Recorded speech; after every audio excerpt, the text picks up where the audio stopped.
সারা দেশের সঙ্গে পীরগাছায় ধর্মীয় ভাব গাম্ভীর্যে পালিত হল পবিত্র ঈদ উল ফিতর। রফিকুল ইসলাম লাবলুর পাঠানো তথ্যচিতে বিস্তারিত। মহান আল্লাহর সন্তুষ্টি অর্জনের লক্ষ্যে এক মাস সিয়াম সাধনার পর সারা দেশের ন্যায় রংপুরের পীরগাছা উপজেলাতেও যথাযোগ্য ধর্মীয় মর্যাদা ও উৎসবমুখর পরিবেশে পালিত হয়েছে মুসলিম উম্মাহর সর্ববৃহৎ ধর্মীয় উৎসব পবিত্র ঈদ উল ফিতর। ঈদের দিন সকালে পীরগাছা উপজেলার কান্দি ইউনিয়নের কান্দিরহাট কেন্দ্রীয় জামে মসজিদ প্রাঙ্গণে বিপুল সংখ্যক ধর্মপ্রাণ মুসল্লি ঈদ উল ফিতরের জামাতে অংশগ্রহণ করেন। হাজারো মুসল্লির উপস্থিতিতে মসজিদ প্রাঙ্গণ ও আশপাশের এলাকা পরিণত হয় এক প্রাণবন্ত মিলন মেলায়।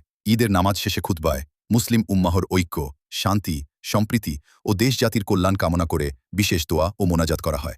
এতে বিশ্ব মুসলিম সম্প্রদায়ের শান্তি ও সমৃদ্ধি এবং দেশের সার্বিক উন্নতি কামনা করা হয়।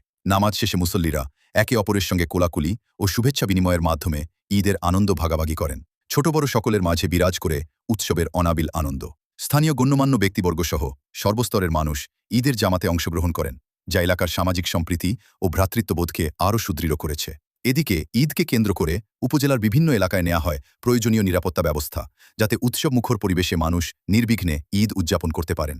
কান্দিরহাট কেন্দ্রীয় জামে মসজিদের সভাপতি সেকেন্দার আলী জানান, বিরূপ আবহাওয়া ও বৃষ্টির কারণে খোলা মাঠে ঈদের জামাত আয়োজন সম্ভব না হওয়ায় প্রতি বছরের মতো এবারও মসজিদেই শান্তিপূর্ণভাবে জামাত অনুষ্ঠিত হয়েছে।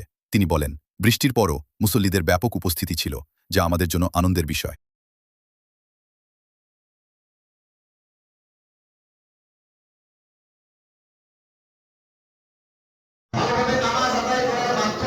আমি আল্লাহর কাছে ইয়া আইয়ুহাল্লাযীনা আমানু ঈমানদারগণ ডাক দিয়ে বলছে, ভালোবাসা দাও।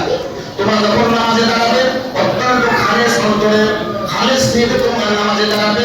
অন্যদিকে মন দেবে না, শুধুমাত্র একমাত্র আল্লাহর দিকে মন দিয়ে নামাজ আদায় করে আল্লাহর কাছে সাহায্য প্রার্থনা